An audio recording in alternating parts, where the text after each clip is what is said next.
पढ़े हिंदी में आज मैं आपको पढ़ाऊंगी बहुव्रीहि समास। आज हम पढ़ेंगे बहुव्रीहि समास। अब मैं पहले आपको ये बता देती हूँ कि बहुव्रीहि समास में होता क्या है। बहुव्रीहि समास में एक उत्तर पद होता है और पूर्व पद होता है। पहला पूर्व पद और उत्तर पद। तो इसमें ये दोनों ही पद प्रधान नहीं होते। बल्कि ये एक तीसरे पद की तरफ इशारा करते हैं। वह जो तीसरा पद होता है वह प्रधान होता है बहुव्रीहि समास में। चलिए हम उदाहरण के द्वारा समझेंगे इसको। तिरंगा।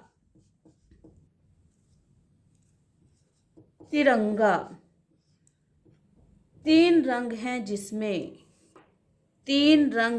जिसमें इसका विग्रह करेंगे। तीन रंग हैं जिसमें, अर्थात राष्ट्रीय ध्वज।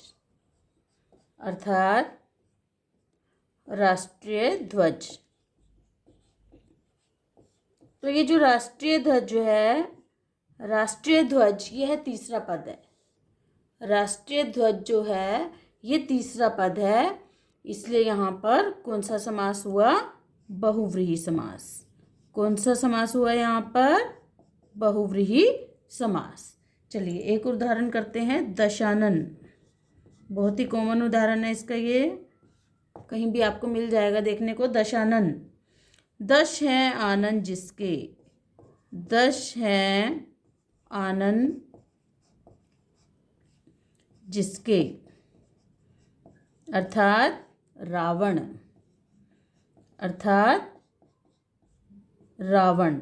तो ये जो तीसरा पद निकल के आ रहा है रावण, यह प्रधान है इसमें, इसलिए यहाँ कौन सा समास हुआ?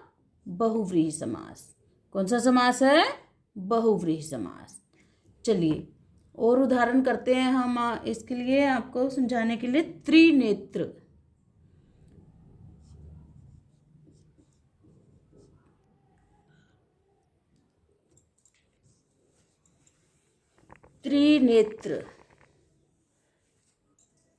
तीन है नेत्र जिसके।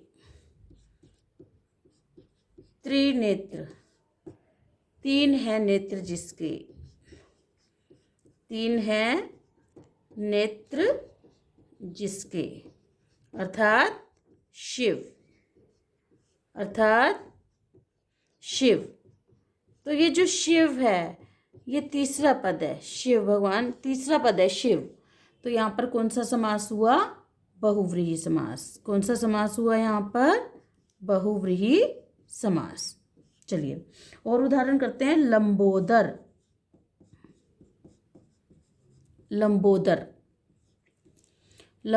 लंबा है उदर जिसका। लंबा है उदर जिसका। लंबा है उदर जिसका, अर्थात गणेश।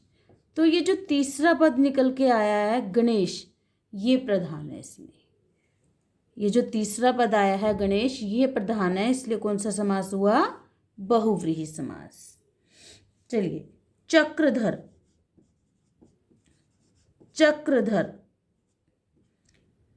चक्र को धारण किया है जिसने। चक्रधर चक्र को धारण किया है जिसने, अर्थात विष्णु। अर्थात तीसरा पद क्या निकल के आ रहा है यहाँ पर? विष्णु। तो ये जो तीसरा पद है विष्णु, ये यहाँ पर प्रधान है। तीसरा पद जो है विष्णु, ये प्रधान है। तो कौन सा समास हुआ यहाँ पर? बहुव्रीहि। कौन सा समास हुआ? बहुव्रीहि। क्लियर है सभी को, आप सभी को? चलिए अगला करते हैं हम। नीलकंठ। इसका विग्रह करेंगे हम। नीला है कंठ जिसका। नीला है कंठ जिसका।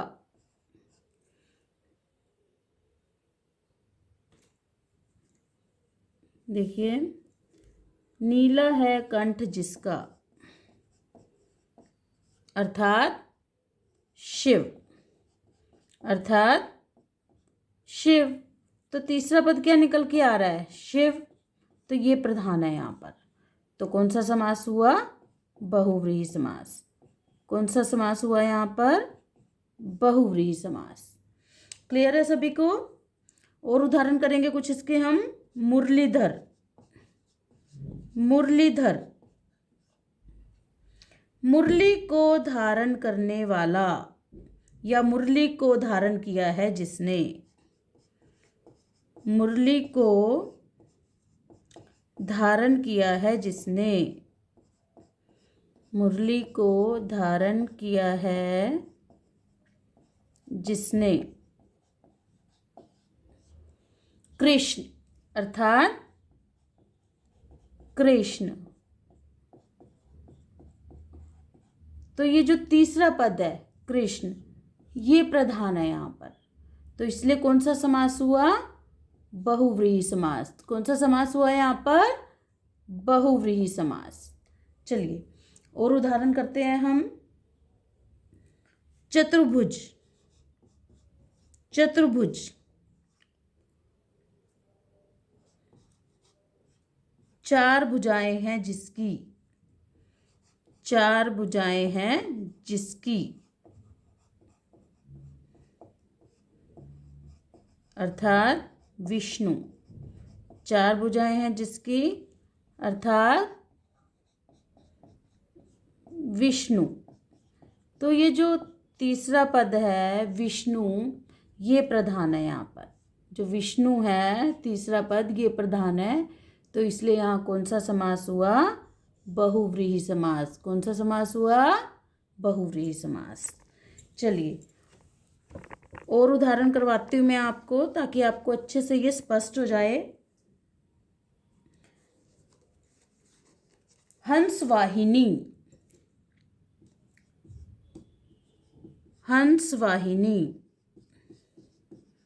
हंस है वाहन जिसका। इसका विग्रह क्या होगा? हंस है वाहन जिसका, हंस है वाहन जिसका, अर्थात सरस्वती जी, अर्थात सरस्वती जी। तो ये जो सरस्वती है, ये तीसरा पद आ रहा है यहाँ पर। सरस्वती जो है तीसरा पद, ये प्रधान है यहाँ पर। तो इसलिए कौन सा समास हुआ? बहुव्रीहि समास। कौन सा समास हुआ यहाँ पर? बहुव्रीहि समास। चलिए अब अगला करते हैं हम।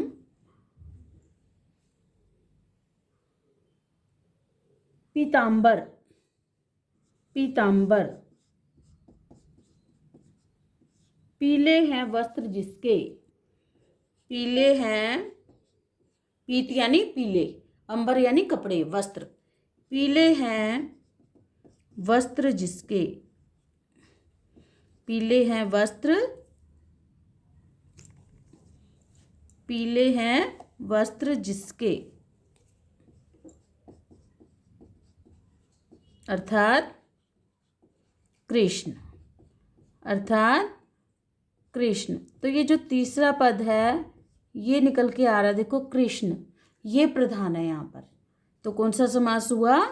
बहुव्रीहि समास। कौन सा समास हुआ यहाँ पर? बहुव्रीहि समास। चलिए अगला करते हैं हम यहाँ पर। वीणा पाणी, वीणा पाणी, वीणा है हाथ में जिसके। वीणा पाणी, वीणा पाणी, देखिए वीणा पाणी, वीणा है हाथ में जिसके। वीणा है हाथ में जिसके, अर्थात सरस्वती जी। कौन है वो? सरस्वती जी। तो ये जो सरस्वती तीसरा पद निकल के आ रहा है, सरस्वती, ये प्रधान है यहाँ पर। तो कौन सा समास हुआ यहाँ पर? बहुव्रीहि समास। कौन सा समास हुआ यहाँ पर? बहुव्रीहि समास। एक और उदाहरण करेंगे। महावीर। महावीर, महान है जो वीर, अर्थात हनुमान। महान है जो वीर अर्थात हनुमान, अर्थात हनुमान। तो ये जो तीसरा पद निकल के आया है हनुमान, ये प्रधान है यहाँ पर। हनुमान, तीसरा पद निकल कर आया है हनुमान, ये प्रधान है यहाँ पर। तो कौन सा समास हुआ? बहुव्रीहि समास। कौन सा समास हुआ? बहुव्रीहि समास। तो आपको कैसा लगा वीडियो बेटा? अगर अच्छा लगा हो तो लाइक करें, पसंद आए तो सब्सक्राइब करें, और इसकी डिस्क्रिप्शन में मैं आपको लिंक दे दूंगी जिसमें आपको वर्कशीट मिलेगी, तो आप घर पर अपने लिख कर प्रैक्टिस कर सकते हैं। और अगर तब भी नहीं समझ आए तो वीडियो को दोबारा देखें तो आपको स्पष्ट हो जाएगा। ओके बच्चों, आपका दिन शुभ।